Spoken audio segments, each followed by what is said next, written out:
So now that we've learned some prefixes and roots to help us study vocabulary, let's have a little more fun. So I have a few silly ways that I like to learn vocabulary. So the first way that I like to look at a word is to break it down.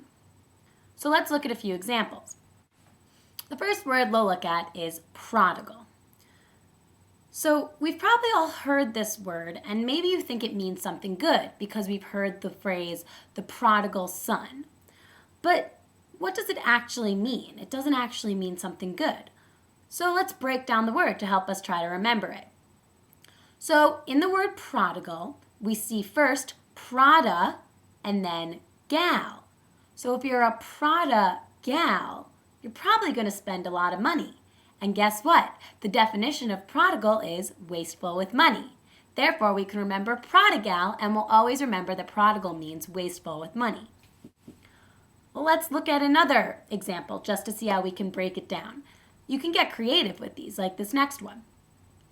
Accolade. So in accolade, I see Kool-Aid, just like the Kool-Aid man.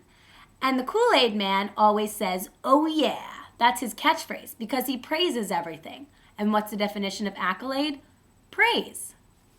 A second way to help us remember vocabulary is to think about something that the word might rhyme with. So let's look at the word tact. Tact means to be courteous and polite.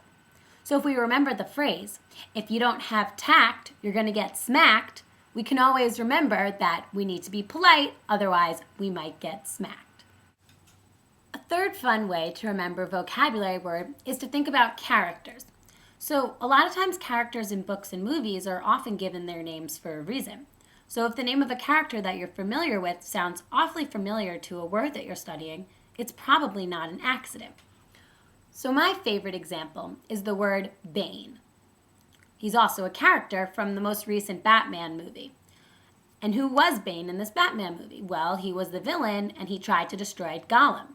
Well, the word Bane means something that harms or destroys. So we can always remember Bane is like the character Bane in Batman, and you'll always remember the word.